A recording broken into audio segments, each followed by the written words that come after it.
Hello and welcome back to this channel. Happy Friday. It is Friday night. We have made it. It's Friday. What a week it has been. For some reason, I just feel like this Friday is so warranted. I'm not really sure, but it's just been like a little bit of a heavy one for me anyway. I'll let you know that. And today's going to be a little bit of a quick video because there's not that much going on in the courts of It Ends With Never, but we have some things to get into as well as comments from your week, which we read every Friday on this show. My name is Mandy Magnan. I'm an actor, writer, director, and producer, as well as a YouTube commentator on everything pop culture, movie reviews, and It Ends With Never. So if you're ready, I'm ready. Buckle up, grab your emotional support lip gloss. You are in frame with Mandy Magnan.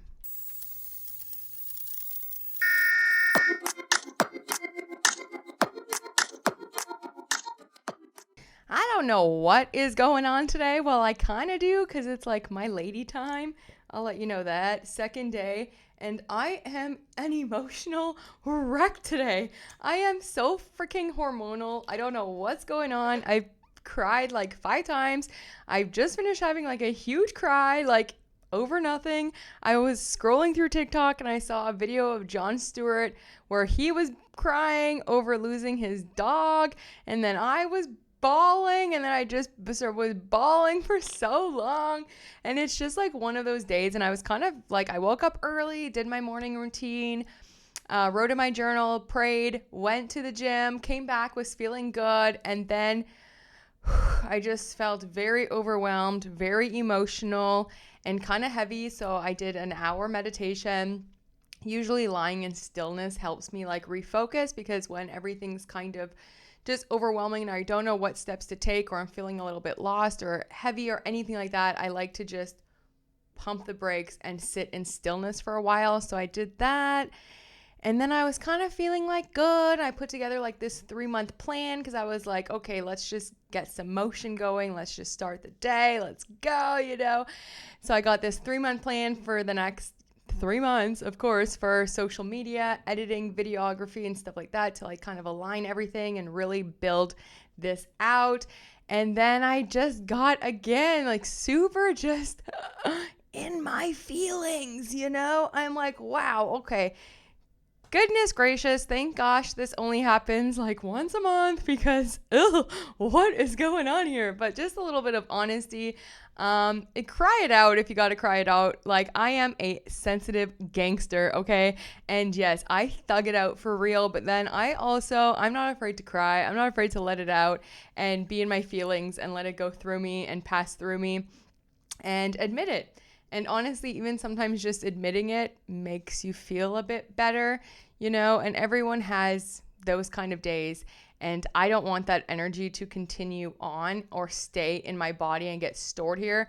So I just like to release it. I go there, but I don't stay there, So that's just kind of like what my day has been. I've been waiting for the Friday night dump in the court of It Ends With Us, but so far it's been super quiet. And this might be one of the only Fridays since this case has started that it's been pretty quiet, but there is something that was filed. It's a joint letter from Wayfarer, which we are gonna go over right now.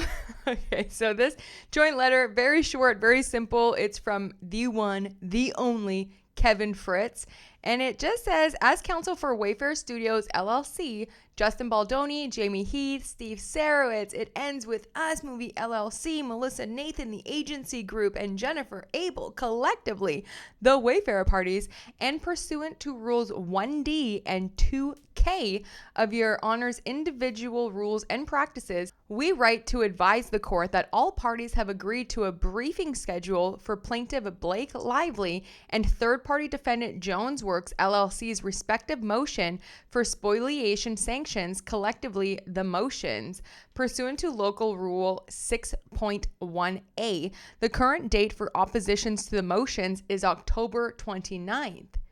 Under the parties' agreement, opposition to the motion will be filed before November 20th. And replies thereto will be filed on or before December 5th. The party's next scheduled appearance before the court is December 9th. So they are not going to be answering to these motions for sanctions until they're requesting until November 20th, a whole almost 4 weeks from when the deadline is supposed to be. So I found that very interesting, but it does say that all parties are in favor, and it is a joint letter. And something very interesting, and I believe not actually Golden caught it, was the new lawyers that are on the case. So Mitra, which we'll get into, has been brought on now for everyone. Originally, she was brought on to only represent, I believe it was Justin Baldoni and Jamie Heath, I think. Anyway, she was just brought on for like 1 or 2, but now they've applied for the Pro Hack Vice to come on for all of the defendants of It Ends With Us. And then we do have Shapiro Arado Bach LLP, who are the new lawyers who specialize in appeals. This is the first time their names have been in the actual court docket. So we'll see what this means and why they're asking for this long of an extension. I was looking at the new dates that were set, and on November 19th is when Blake Lively's opposition to the judgment on the pleadings is due. Also on November 19th is the motion for summary judgment. Very interesting that they would want to be able to answer this by November 20th. So maybe they're waiting to see what Lively's opposition is going to be, as well as to submit their motion for the summary judgment before they even answer this, because there's a lot of things if the judge comes back from now until November 19th and actually denies any of the Wayfarer's motions and or accepts some of them, and some of the things in Blake Lively's claims get thrown out, then maybe they won't have to answer as much. I'm not really sure, but now we're looking at an answer for November 20th for the sanctions on evidence spoliation. So it's going to be in like 3 weeks or something. And now I just want to show you Court Listener so you can get an idea of what is happening with the Wayfarer team. So it was granted to add the lawyers. I'm just pulling up now. Oh, here we go. It was granted to add the lawyers. So today they were added. So Mitra was added to all of the Wayfarer defendants now in the case. Also, Amir was granted, as well as Kim Azeldin was granted, and Jennifer Abel has also filed another lawyer as well. So Miss Kim Stacy Zeldin is going to be appearing on behalf of Jennifer Abel, the agency group, Justin Baldoni, Jamie Heath, It Ends With Us, Melissa Nathan. So they're stacking their team, it looks like. Miss Kim Zeldin has been in the law game for 36 plus years, and she's an entertainment litigator. She is with the Liner, Tellman, and Cooley LLP, so Brian Friedman's law firm. Wow, I couldn't speak there. Brian Friedman's law firm. My brain just went, what are you trying to say? She is with them. It does say that she has a long track record of winning high-profile cases and defending high-stakes litigation. With more than 30 years of experience as a skilled litigator and legal strategist, she has represented businesses and individuals in federal and state courts in arbitration in California and across the country. Throughout her extensive career, she has handled on a wide range of litigation matters, including class actions, breach of contract claims, business torts, defamation, real estate, intellectual property, mass tort, employment. It does say here that she obtained a dismissal on behalf of YouTuber of a $3.5 million defamation action under anti-SLAPP statute and an award of over $150,000 in attorney fees. She obtained a summary judgment and affirmance by 9th Circuit of District Court dismissal of a RICO action against a bank. Yeah, she looks like a baddie. And let's all remember as well that Mitra, who is now added for all of the defendants, even though she came in a few months ago, now it seems like she's really in there. She was at the It Ends With Us premiere. She sat in the basement with Justin Baldoni and his family and friends. Can you imagine sitting across then from Blake Lively, the woman that banished you to the basement, and then Blake trying to lie? Good luck, girl. Very strange day yesterday for Lively and her family and her sister, Robin Lively, who I think Robin Lively is more in love with Ryan Reynolds than Blake actually is at this point, because it's very strange behavior. But I mean, as much as I do want to talk about that, it's like Lively praises Ryan Reynolds. And what's very interesting is Robin Lively didn't even do anything for her sister's birthday, Blake's birthday. I think that just happened too. Like what, a month ago or something? And nothing, crickets.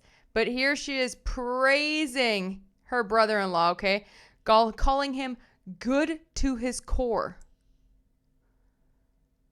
Are we being so for real right now? Okay, anyway, but what I wanted to talk about is all of the headlines about the Lively versus Baldoni alleged auto-deleted smear campaign. It is everywhere. I mean, I guess the news now is kind of moving on, and it's all now mostly about Blake Lively's sister, Robin Lively, because what it was yesterday and today was all about the deleted messages. And as you can tell, it is still kind of like that. So it does say, the auto-deleted text messages, and then it's all about Robin Lively. So this all, I think, was a huge thing for PR. The sanctions was for PR to get everyone to talk about this, stop talking about the secret recording as well. What disgusts me the most about these headlines, about Deadline, InStyle, People, is where was all the outrage about Blake Lively using a secret recording?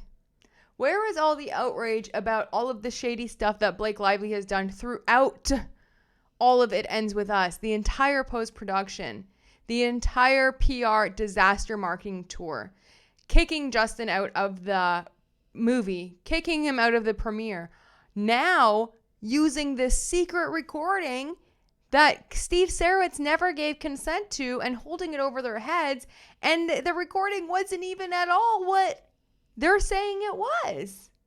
Where was the headlines on that? But no, we all want to talk about Blake Lively coming out in a red leather corset. We all want to talk about Robin Lively praising Reynolds. We all want to talk about all of her fashion and her baking and da-da-da. Shut up. You guys are praising the wrong things, number one, and the wrong people, because these people are monsters. And you can tell right away that this was definitely all for PR. It was definitely all to make Ryan Reynolds look good and Blake Lively, and to get heat off the actual things that are happening in this case, which is the entire case is falling apart day by day by day for Miss Blake Lively. If you really talk about the things that she is claiming Justin did, right? What is she saying? He walked into her trailer when him and Jamie Heath walked into her trailer unannounced. First of all, she had security that Wayfarer paid for, as well as had her own security, as well as had her nannies, her hairdresser, her wig maker. Okay? Yeah, all with her. Her assistants, everyone with her. Okay? So what are you talking about? Second, there's text messages saying that she invited them in while she was pumping. Third, Justin Baldoni gifted her from his wife, Emily Baldoni, and Justin Baldoni's mom have a company for mothers who are breastfeeding. He gave that to her. And it's well known that she breastfed all over everywhere. As well as on January 5th, the day after the meeting about all of this ongoing sexual harassment, she had her kids on set. She also flew with Justin Baldoni on private jets with her kids. She also had Justin Baldoni over late night at her condos to rehearse sex scenes. Now, does this sound like someone who is being repeatedly sexually harassed? That's how you behave around your harassers? I don't know. Not me, that's for sure. Okay. Then she said he lingered on a kiss too long and shot takes that were unnecessary, I guess, in her opinion. He is the director and was editing the movie, or was supposed to. You are an actor. You act from action to cut. When the director says cut, it's not up to you, the actor, to say how long the scene is supposed to go for, because you don't know what their vision is and what their storyboards are to go into the editing room. She also said he called her sexy.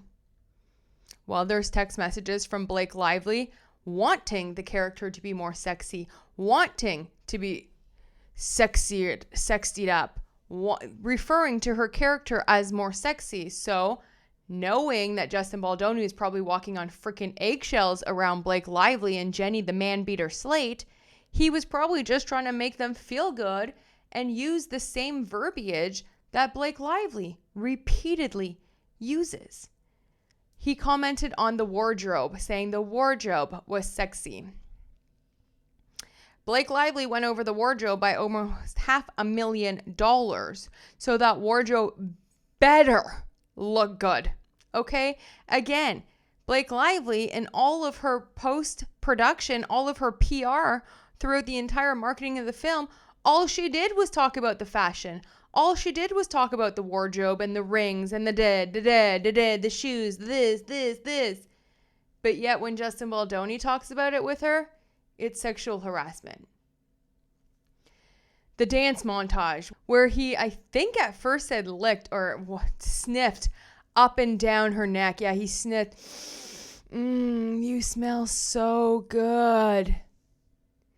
Tried to kiss her multiple times. She felt trapped. She was so trapped.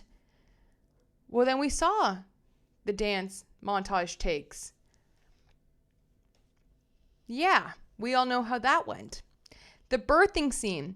She says that Steve Sarowitz, the founder of Wayfarer, showed up on set that day only because she was going to have her legs high in stirrups, that she wasn't covered. They forced her to try to be naked. Okay. Jamie Heath showed her porn that day, and it was a very unprofessional set. It wasn't closed, etc., etc., etc. Well, now we know that the porn that she was so appalled to see is a birthing video, and Blake Lively is a mother of 4. A birthing video. Now, I see birthing videos can be gross, off-putting.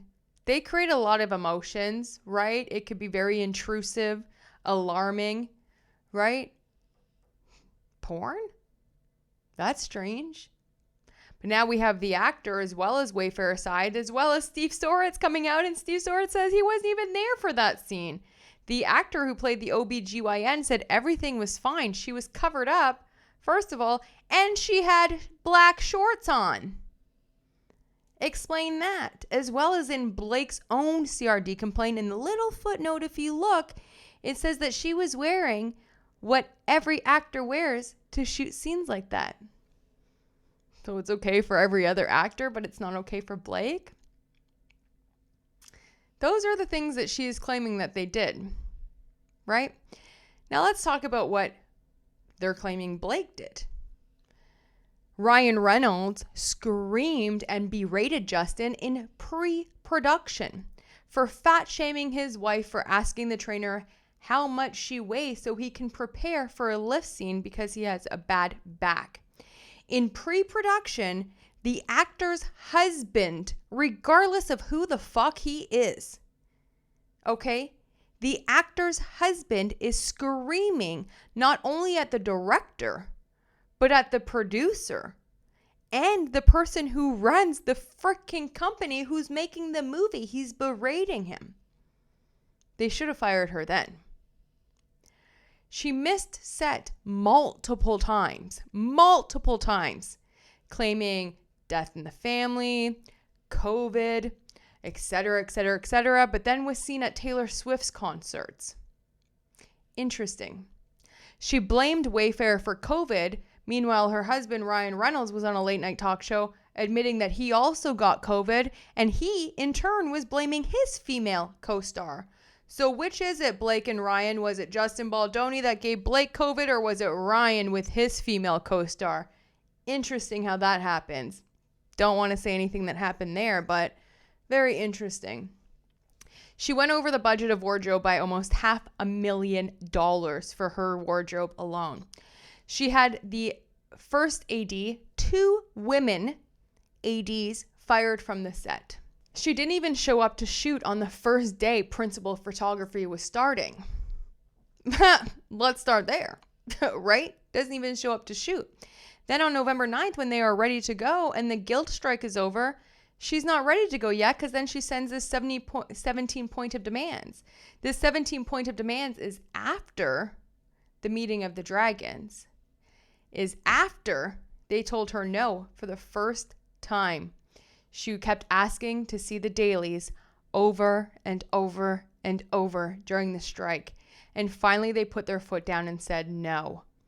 And now the first time Blake Lively hears no, she gives them the 17-point list of demands. Then they have the schedule ready to start shooting somewhere in December, and she doesn't go. She extends the shoot date yet again, which she has done multiple times. She had the composer replaced with one of Ryan Reynolds' composers from Deadpool and Wolverine. When he was pretty much done the entire score, the original score of the movie, not freaking Taylor Swift music, the original score, which had a big orchestra, and it was going to be, I swear, it was probably going to be so beautiful. She had him replaced when she took over the edit. She had the editors replaced. She kicked Justin Baldoni out of the edit room, locked him out completely. And don't say that it wasn't because she wasn't able to be talking to Justin because of all of the SH stuff either, because they were still talking. She was Gucci and Kiki with them, texting them, what can I bring you for coffee? Showing up on set and hugging, and then going to other female cast saying, you don't have to hug them anymore. But then there's literally videos of Blake showing up on set and running and hugging Justin. Interesting. In her own CRD complaint, she says that she was talking to a friend who was also a friend of Justin's who was supposed to go on set that day, and she admittedly calls them clowns and creeps. That's kind of weird. Undermining, insulting your boss to his own friends. That's toxic behavior. That's mean girl behavior. She was on set, I'm sure, with the man beater Jenny Slate. There's all over Blake's CRD complaint how she was talking to the other actress on set. I'm sure those conversations were very telling, very mean, very ridiculed, full of man-hating, feminist speech. She fought her way for the PGA credit after extorting them for the edit of the film. Even though they resisted doing it, she threatened to pull Taylor Swift's music if she didn't get her way on the poster, and also if they didn't remove a film by Justin Baldoni, as well as if she didn't get the PGA credit, she was going to not use Taylor Swift's music. Oh, what a shame that would have been. She removed Justin Baldoni and demanded that she take his place at Book Bonanza, even though it was planned for months that Justin Baldoni would be at Book Bonanza with Colleen Hoover, right? While she was at Book Bonanza, she personally paid for all of the other cast members to be there. She paid for their flights and their hotel rooms, completely icing Justin out. What a look. That's when people started asking questions. Where's Justin? Where's Justin? People started looking into Blake Lively because of her own actions icing Justin Baldoni out. And it wasn't because of this SH, because like I said, in her own words, everything was Gucci after January 4th. I mean, it was so good that she had her kids on set doing a little bake sale or asking for money or donations or something, which is wild considering Blake Lively and Ryan Reynolds are millionaires and this cast and crew didn't work because of a writer strike and was delayed multiple times because of Blake Lively. She demanded that Wayfarer not be able to go to their own premiere and then settle that they can go but at different time slots and they have to be in a basement. Wayfarer paid for Blake Lively's post party of that premiere where she served alcoholic beverages from her Betty Booze collection, some named after Ryle, the abuser in the movie. A movie about domestic violence, and she's selling alcohol cocktails named after the abuser. During the premiere, she announced to the entire world that her husband, Ryan Reynolds, had his slimy little fingers on the script and wrote the iconic rooftop scene that before was announced, a woman had wrote. Ryan Reynolds took that over, took the voice away from women. Disgusting. Probably should have kept that one sealed since, again, there was a writer strike and Ryan Reynolds is writing on a movie he wasn't invited on. I mean, I can keep going on and there's more. There's more that she did. I mean, let's talk about the 14-page text message where she's basically threatening them that she's Khaleesi and she has dragons. How she's saying, no teeth, right? I bite with no teeth. Her sexual innuendo text messages to Justin Baldoni. I would think that's inappropriate and in sexual harassment, in my opinion. They were monsters, Ryan Reynolds and Blake Lively, throughout this entire filming. Pre-production, production, post-production, and now we're here. We're here because of Blake Lively and Ryan Reynolds' monstrous, evil, disgusting, tasteless, absolutely out of touch. It's not even comprehensible how they would do a marketing campaign like they did on It Ends With Us. And you know what? People were like, no. I don't think so. Because maybe it was news to Blake Lively, who's never touched grass or lived an actual day out in them streets. 1 in 3 women will suffer some form of abuse or harassment or violence from a man in their lifetime. So survivors were like, no, you can't hawk off your alcohol company and your hair care brands to us while also promoting a movie about DV. In Blake Lively's interviews about DV, when she was asked, when women respond to this or when survivors respond to this, how should they approach you? What should she say to you? And she made a joke. What do you want me to do? Give them my location share? Is that what you want? In her own words, she said this isn't a movie about DV. It was unbelievable, the PR. So when people started to go, I don't think so. Who is this person, Blake Lively? Because I haven't seen this bitch since Gossip Girl 12 years ago. And then they started Googling Blake Lively, Ryan Reynolds, Blake Lively. And all of the work that Leslie Sloan did to cover up. All of the work Ari Emanuel did to cover up.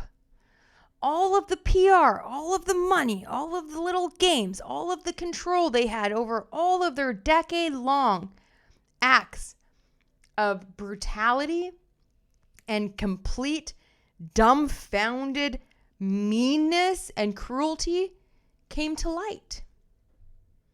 And unlike media, unlike People magazine, unlike the ones that they have in their pockets, the internet sleuths, the YouTubers and the TikTokers and the X and the Redditors and the Instagrammers, we couldn't be paid or silent or controlled. You couldn't spin the narrative anymore. They lost control. And unfortunately, their past is so gross. Okay, getting married on a plantation. Blake's SNL appearance, like, look into that. Making fun of DV while Rihanna was the main host after the incident just happened that year with Chris Brown. Yeah. Blackface. It goes on, right? And all of this stuff Ryan Reynolds did. This isn't the first franchise he's taken over. Blade, Deadpool, Now It Ends With Us, and I'm sure there's more. Look at all the stuff he did. Look at all the stuff he has done. Especially to those gamers in Montreal, Brett Douglas McDowell and his partner. You can't cover that up. No amount of PR is going to silence us. And they couldn't spin it. They couldn't control it. And unfortunately, when you go digging and your past is nasty and mean and cruel like y'all, it comes to light. What's done in the dark will always come to light. And because it all came to light, they couldn't handle it. They lost the war on PR. Because let's not forget in July and August, Leslie Sloan was working her butt off to smear Justin Baldoni and Wayfarer. That's plain as day. You cannot argue that. All of the headlines, all of the stories coming out, pro Blake, they were so against Justin Baldoni. They were doing the smearing.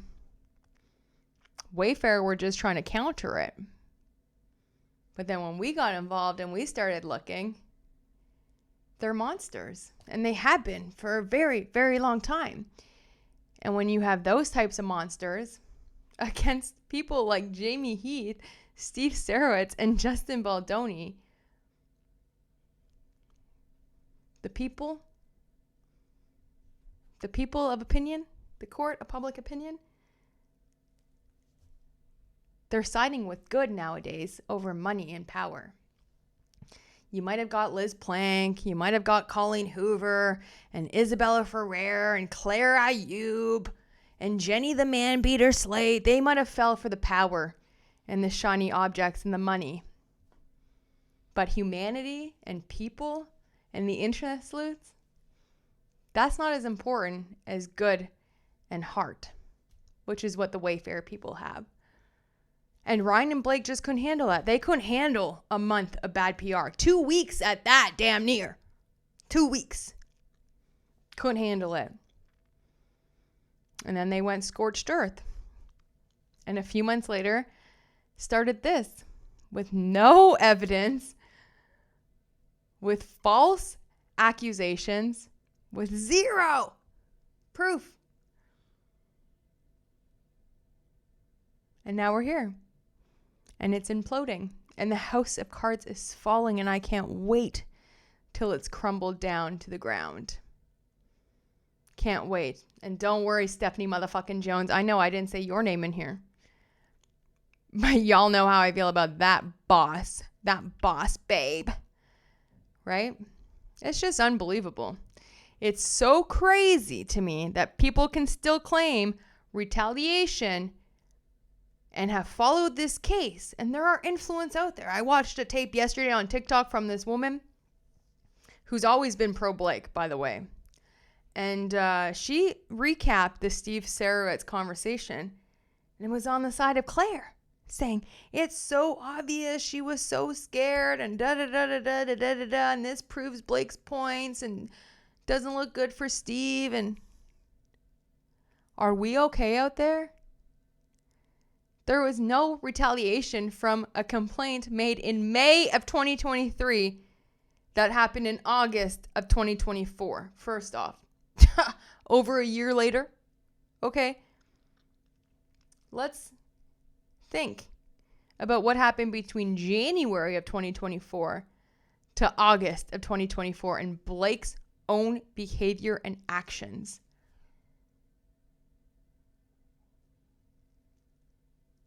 It's not retaliatory. It's called being held accountable for being an absolute psychotic B to the I to the T to the C to the H. Okay? I just can't take this whole people saying it's retaliation, it's retaliation, it's retaliation. Oh my gosh, retaliation. It's just such a joke. Now, before we go into your comments, I know I just went on a little rant, but I was thinking about it for the last 24 hours. Like, what did Blake claim? And then what did Wayfarer allege that Blake did? And there's more. I mean, I didn't name everything. That was just the Cole's notes of it. You feel me? And that's what spewed out of me. But before we go over your comments, Michael Gottlieb, who of course is not sick of losing, even though he just lost the big Drake case a few weeks ago, he has put a letter into the court. It looks like it's pretty short. I haven't read it, of course. I just downloaded it. Let's give her a read, and then we'll get into some of your comments. So it does look like it's pretty short. It's about 3.5 pages, 3 pages. Here we go, Michael Gottlieb, and this is, what does it say it is? Let's see here. This is a letter addressed to Judge Lyman from Michael Gottlieb. It's a response to the court order of October 17th. Plaintiff Blake Lively respectfully submits this response to the court's order dated October 17th, requesting that the parties show cause why final judgment should not be entered. Show cause why the Times motion should not be dismissed as moot, and to address whether any pending motions for fees and costs, including those brought under anti-SLAPP statutes, mean that the decision in this case is not in fact final as to all parties. As set forth below, the pending motions for fees and other relief under the New York anti-SLAPP statute and California's Civil Code 47.1 do not affect the finality of the June 9th, 2025 opinion and order. However, Ms. Lively respectfully submits that pursuant to Federal Rule of Civil Procedure 58E, the court should order that the pending motions have the same effect under Federal Rule of Appellate Procedure 4A4 as a timely motion under Federal Rule of Civil Procedure. The fuck?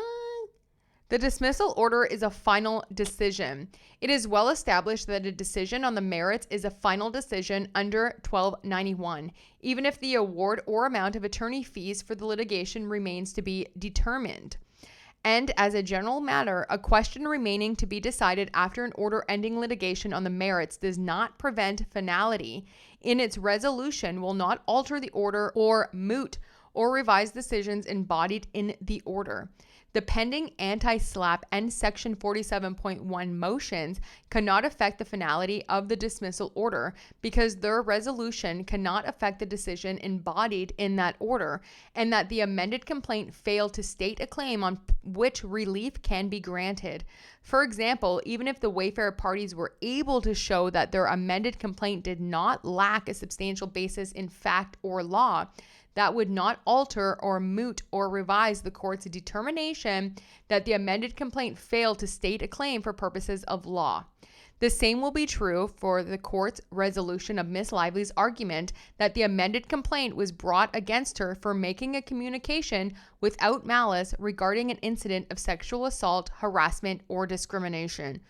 Finally, as a general rule, Rule 11 sanctions are even more oh gosh, here we go. Rule 11 sanctions are even more of a collateral matter than a statutory attorney's fees because Rule 11 sanctions normally will not be part of the final judgment. Further, the pending anti-SLAPP and Section 47.1 motions are premised on the court's authority to award relief under Federal Rule of Civil Procedure 54D, which authorizes a procedure for post-judgment adjudication for claims for fees and related costs, including a procedure for resolving any disputed factual issues through streamlined evidentiary proceedings. Assuming the court agrees that such relief may be sought in a post-judgment motion under Rule 54D, it follows that the filing and pendency of those motions cannot affect the finality of the dismissal order.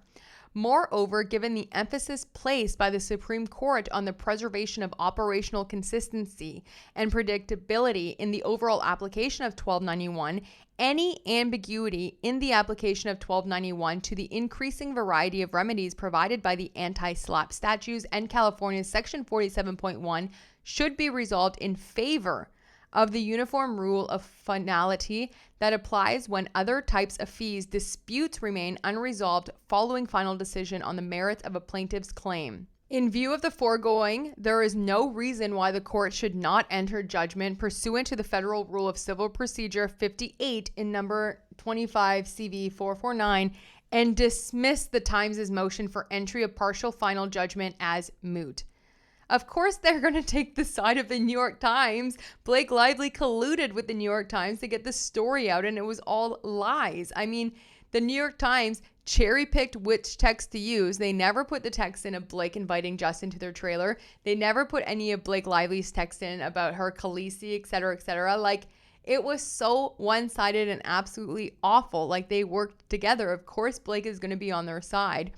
In addition to entering a final judgment on a separate document, the court should enter an order providing that the pending anti-SLAPP and Section 47.1 motions have the same effect under Federal Rules of Appellate Procedure 4A4 as a timely motion under Federal Rule of Civil Procedure. Rule 58E was intended simply to increase judicial efficiency by allowing an appeal from a decision on attorney fees to be coordinated with the appeal from the judgment.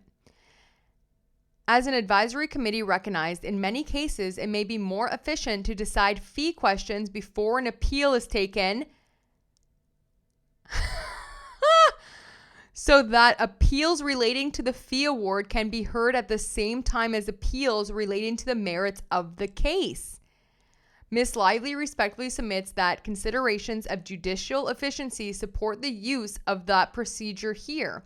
Although the issues presented by the pending motions do not affect the finality of the dismissal, Order Supra at 1 to 2, judicial economy nevertheless favors a single appeal rather than two or more, as could result in the merits appeal proceeds ahead of appeals from the court's determination of the pending motions and any further fee motion that may be filed.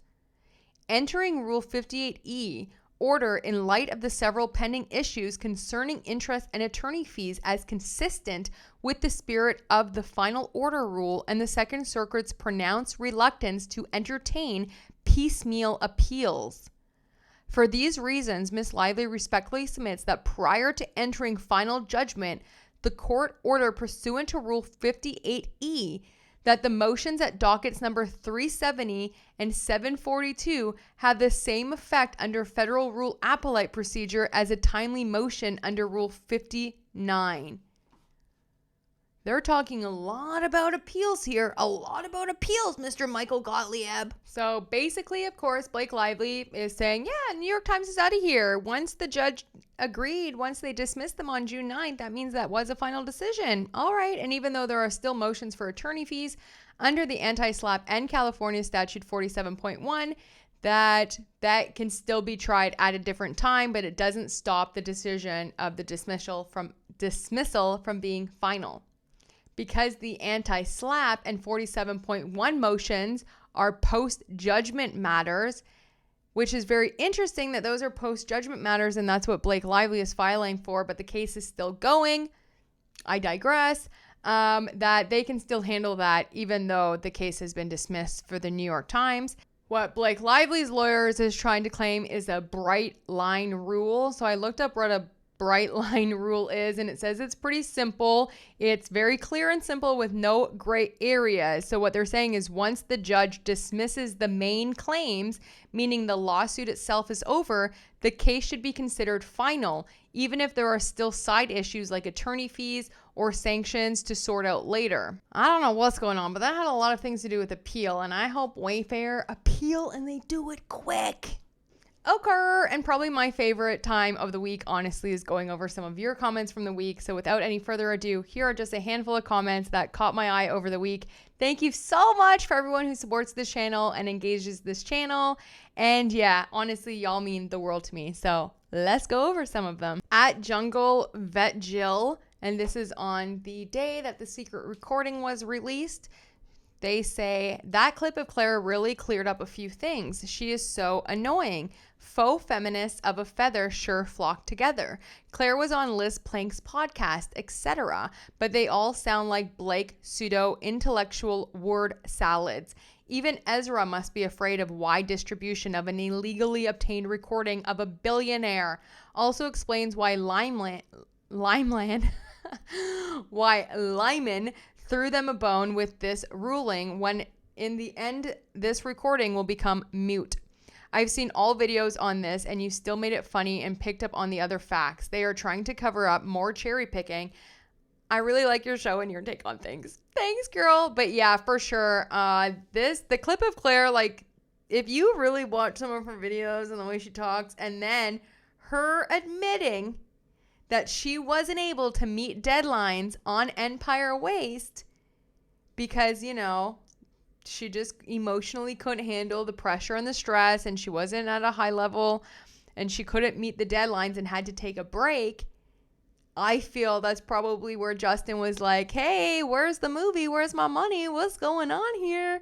You have a whole crew, a whole cast, a whole distribution. We're all waiting. And that's probably where some negative interactions came from. At Andrew Mason 8691 wrote, in my past life, I was CEO of a credit union. One of the women unfortunately wasn't performing.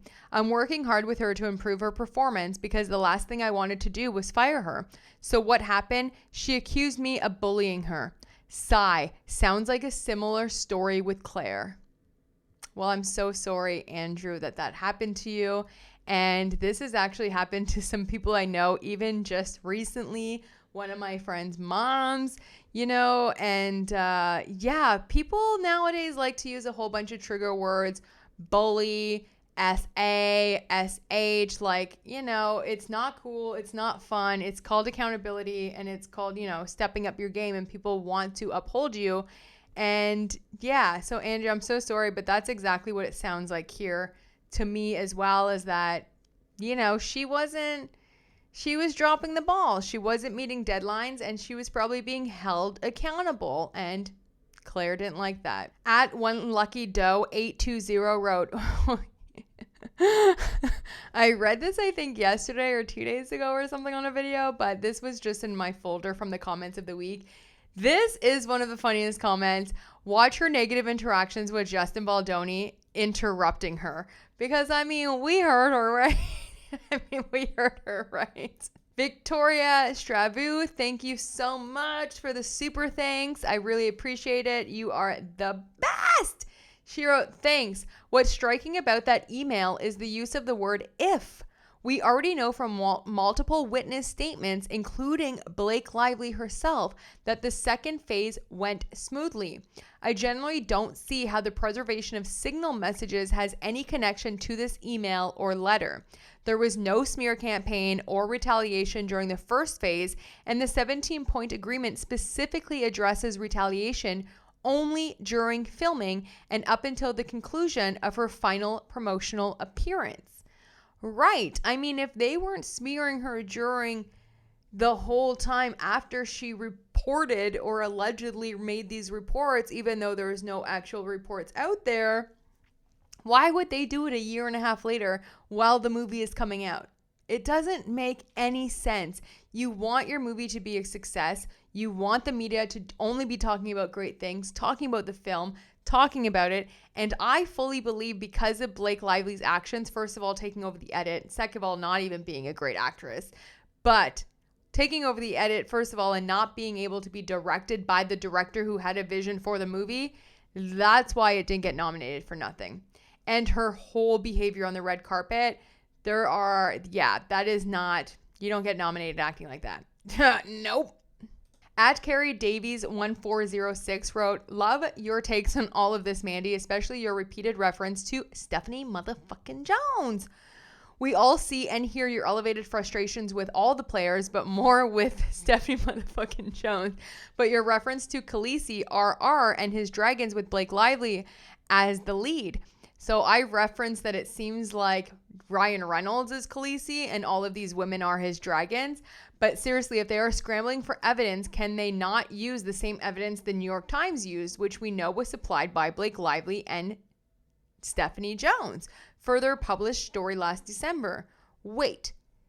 They most probably provided the evidence via the Signal communications platform and recklessly forgot to turn off the deleted option. Oh my God, Carrie. Y'all are just so funny. That is hilarious. At Jan0626 wrote, notice there are no facts that are included in Claire's statements on what was said. What were the negative interactions and verbal abuse? Who in Wayfarer did you ask that Mr. Baldoni not be promoted on the set? Names, dates, what was said is not included, so it's just her interpretation at this point with no facts. Preach. And also something that these ladies found over on TikTok, I'll share with you after these comments, if I remember, if not, definitely tomorrow. But Claire's entire story is crumbling. But yeah, if she was actually serious, she would have said, on May 29th at 2 o'clock, I emailed da-da-da-da-da and requested Justin Baldoni not be there because da-da-da-da. And they could have redacted all of that and then had it, of course, unsealed later. But to just be like nonchalant about it with actually no actual proof, no information, no detailed. I mean, when you're writing things like this, you better have dates, you better have times, and you better have the evidence. You know what I'm saying? When did you write the email? Who did you talk to? Who did you call? Like, you need all of that. Trust. Been there, done that. You need it, okay? At Latit Pourlinda Butcher 8624. Oh, that was real bad of me spelling. I put all the wrong emphasis on all the wrong syllables. The wrong emphasis on the wrong syllables. You feel me? It's let it pour Linda Butcher 8624. I got it. Let it pour Linda. Can we please pull up all the conversations between her and Taylor where she tells her to delete her text messages? And can we talk about Van Sham? Van Sham. The judge needs to shut this mockery of justice down now. Clock it. At Didimwazi8461 wrote, have you seen how Blake Lively's team have no quotes from the depositions of their so-called star witnesses, Colleen, Jenny the Man-Beater Slater, and Isabella? Because they probably said nothing to support her because that would have been perjury. Didn't she say others on set complained too? Gosh, this woman and her lawyers. And last but not least, I have a comment from @JWizzy2436 who wrote, if you met Justin, how do you not love Justin? That was on the recording by Steve Soritz. She's never met him in real life. I think at first, when I first heard that, I felt the exact same way. But there's been like videos and stuff now where he was like, they have, I think, met. And that was her time to actually say, hey, actually, when it comes to Justin and your associate, Steve, because you are the boss, you are the founder, I'm having a little bit of issues. I sent this email regarding this. I requested last week that Justin not be on set. And I'm sure Steve would be like, what, when, where, how, why? How can we work through this? What can we do? She didn't say nothing about nothing because nothing happened. It's all been blown out of proportion. And who does that sound like? Her bestie Blake. Let's see how many movies she makes in the future and who they are produced by. Now, during a live on TikTok, I believe it was said by Elsie as well as Becca Hawks. If you don't follow her, she's great on TikTok. She always does so much commentary about it and really dives deep into all of the little things that we're thinking, but kind of breaks them down out loud. I think she's really, really, really fantastic in her deep dives in her work. And just kind of, she likes to think out loud and kind of piece things together. And I love that. I learn a lot from her. But they were saying here that they don't think that the conversation between Steve and Claire had anything to do with Justin and that it was all kind of made up because of this sentence. Less than a week after reaching that agreement, I was contacted by the assistant to Steve Sarowitz to schedule a time for me and Mr. Sarowitz to speak. It doesn't say, like, she could have easily sent an email to them saying, hey, I'd like to talk, and then they contacted her. There isn't really a reason here, and so they're kind of dissecting this, and I would agree. I can call someone and leave a voicemail, and then they call me back and set up a meeting, and then I write, I was contacted for a meeting. Right? Just saying, until we hear it from Claire, this whole declaration just seems like a big kerfuffle. Honestly, I do not know what she was thinking. Anywho, guys, that's it for me today. I'm going to run now because it is a big day. It's the Blue Jays game 1 against the Dodgers. It's a huge, huge, huge time right now in Toronto for the first time in 32 years. Yes, 1993, the Blue Jays were in the playoffs. I'm telling you, when that guy said 1993 was 32 years ago,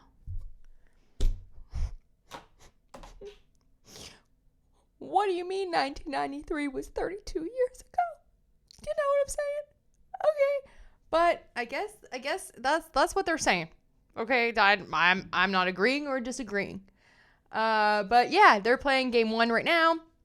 Also, my film Desire, which we've already won Best Actress, we've already won Best Film. We are going to be playing at the Chatham-Kent International Film Festival on Sunday, and we're nominated for Best Wardrobe. So, oh my gosh, I'm going to be going to that, but I'll be here tomorrow. I'll make a little video for y'all, you know. And yeah, sorry at the beginning where I talk about my emotions and stuff. Some people might like that. Some people might not like that. They might just be like, hey, get straight to it. Guess what?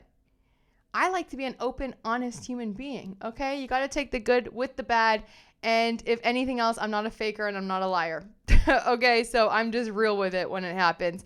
I also did a couple auditions over the week, and yeah, I don't know. Every day, just going for it, you know? I hope you guys have a great night tonight. Go, Jays, go!